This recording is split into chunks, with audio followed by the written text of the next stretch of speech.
হও, সবাইকে যুদ্ধের জন্য প্রস্তুত করো।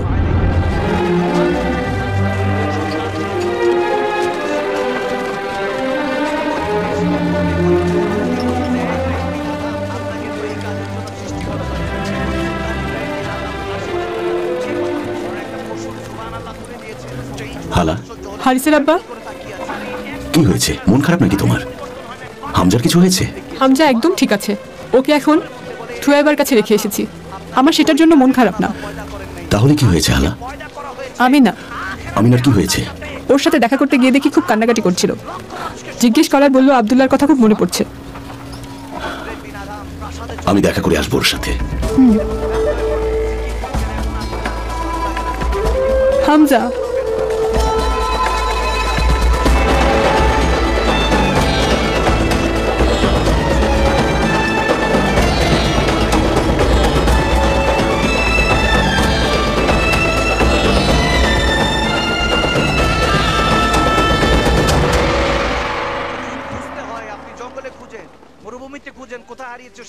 ও চলে এসেছেন আপনি?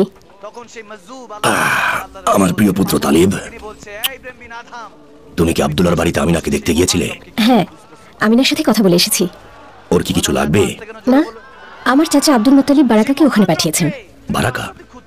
ও তো অনেক ছোট, ওখানে গিয়ে কি করবে? আমার চাচা নিজে ওকে আব্দুল্লাহর বাড়িতে পাঠিয়েছেন। আর বারাকা ওখানে খুশি মনে থাকতে চেয়েছে। আর ও তো রান্না করার কাজ আর পানি তোলার কাজ করতে পারে। এমনিতে মেয়েটা খুব কাজের, ঘরের সব কাজ পারে। আমি নিশ্চিত ও আমিনাকে সব সাহায্য করবে। রাব্বিল কাবা ওর ভালো করুক ফাতিমা, আমি দোয়া করি। আমি তোমার সাথে একমত না ইবনে জাদান, তবুও বলো তুমি কি বলতে চাও। শোনো আবু তালিব, শোনো কুরাইশের লোকেরা, এই যে পবিত্র ঘর, যেহেতু আমরা এতদিন ধরে পবিত্র ঘরকে রক্ষা করে আসছি, তাই সামনেও রক্ষা করার দায়িত্ব আমাদের। আমাদের নিজেদেরকে নিয়ে ভাবতে হবে, আমাদের আত্মীয় স্বজনের কথা ভাবতে হবে। কারো যদি কোনো সাহায্যের দরকার হয় আমাদেরকে সাহায্য করতে হবে। যদি আমাকে জিজ্ঞেস করো, কেউ চুরি করলে হাত কেটে নেওয়া উচিত এবং আরব থেকে কিনানা পর্যন্ত সব ধরনের হারাম কাজ বন্ধ করে দিতে হবে। এবং আমি এটাও চাই না নারীরা বেপরদা হয়ে ঘুরে বেড়াক। বলুন আব্দুল মুত্তালিব। হে মক্কা প্রধান, এজন্যই তো আপনাকে সবাই এত পছন্দ করে। আমি হাশেমের পুত্র আব্দুল মুত্তালিব বলছি। কুরাইশ বংশের কোনো কন্যা সন্তানকে আর জীবিত অবস্থায় কখনো মাটি চাপা দেওয়া যাবে না। আল্লাহ বলেছেন, পুত্র সন্তানের চেয়ে কন্যা সন্তানদেরকে আমাদের বেশি ভালোবাসতে হবে। পুত্র অপেক্ষা কন্যা আমাদের কাছে বেশি ভালোবাসার। আর কোনো কন্যা সন্তানকে জীবিত কবর দেওয়া হবে না। কন্যারা বড় হয়ে আমাদের ঘর সংসার সামলান, তারা সন্তান প্রসব করেন, ঘর বাড়ি সামলান, আহার তৈরি করেন। কিভাবে তাদের জীবিত পুঁতে ফেলবে? আর যখন যখন তোমরা বৃদ্ধ হয়ে যাবে, তখন একমাত্র কন্যা ছাড়া তোমাদের আর কেউ দেখবে না।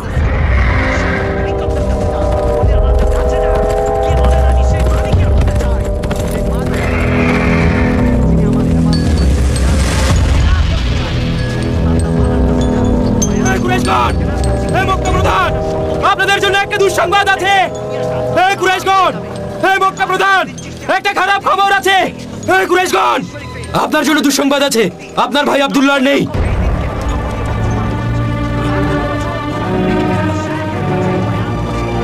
আব্দুল্লাহ নেমেছেন, জুবান দিয়ে বলতে দেরি নাই 90 লক্ষ কালমা পড়ে মুসলমান হয়েছে। সুবহানাল্লাহ। সেই জামানাগুলি পার হয়ে গিয়েছে। এখন একজন কলমা পড়তে খবর হয়ে যায় মুসলমান। কিন্তু আপনি লেবাসে ভিতরগত না, আপনার ভিতরে মুমিন হতে হবে, মুসলমান হতে হবে।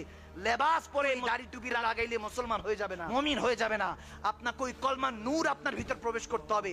যখন এইভাবে ইব্রাহিম বিন আদহাম বালখের, তিনি বাদশা ছিলেন, বাদশা থাকতে পারতেন। ঘুরতে ঘুরতে শাম দেশে গেলে সাগরের পারে বসে সুই সুতা নিয়ে কি জানি করছেন। শাম দেশের বাদশা খবর পেল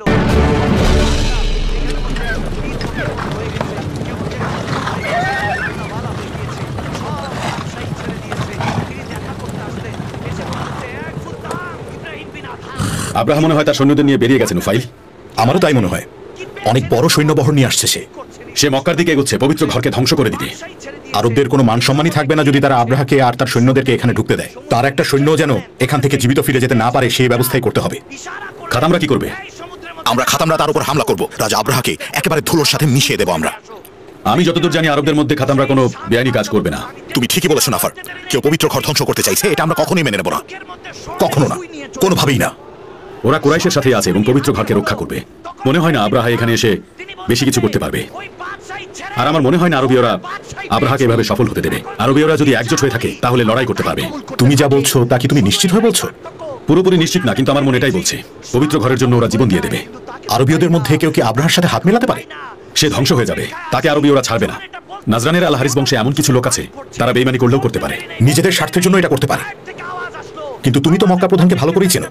যে মুহূর্তে আব্রাহার সৈন্যরা মক্কায় ঢুকবে তখনই মক্কা প্রধানের কাছে খবর চলে যাবে। মনে হয় বর্ষণ হচ্ছে, তখন ইব্রাহিম বিন আদম বলে, আল্লাহ এটা কি নাজারা দেখাচ্ছ? রব্বুল আলামিন গায়েব থেকে আওয়াজ করে বলতেছে, এই ইব্রাহিম বিন আদম, এ আমার আশিক, আমার বান্দা, আমার পাগল, আমার নবীর উম্মত, শুনেন এই সমস্ত বৃষ্টি এভাবে আমাদের ছেড়ে গেলে আব্দুল্লাহ, আশিকদের বান্দাদের পানি আমার মন মানতে চাইছে না। জেনা করার আগে ফিরে এসেছে, সেই সমস্ত আশিকদের চোখের পানি এই মুহূর্তে আমিনাকে একা রাখা একদম ঠিক হবে না। আপনাকে আজকে বৃষ্টি নিশ্চয়ই ও ভেঙে পড়েছে। ওর কষ্ট আমরা অনুমানও করতে পারছি না। ওর অনাগত সন্তানের জন্য এটা দুঃসংবাদ।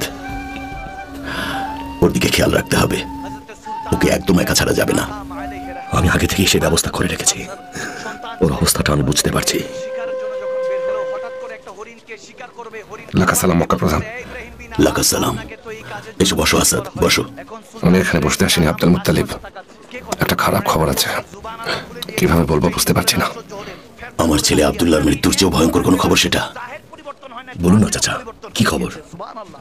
ইথিওপিয়ানরা আব্দুল মুত্তালিব কি করেছে জলদি বলো। ওরা এদিকে এগিয়ে আসছে। আব্রাহা তার বিশাল সৈন্যবাহন নিয়ে আসছে পবিত্র কাবাকে ধ্বংস করে দিতে।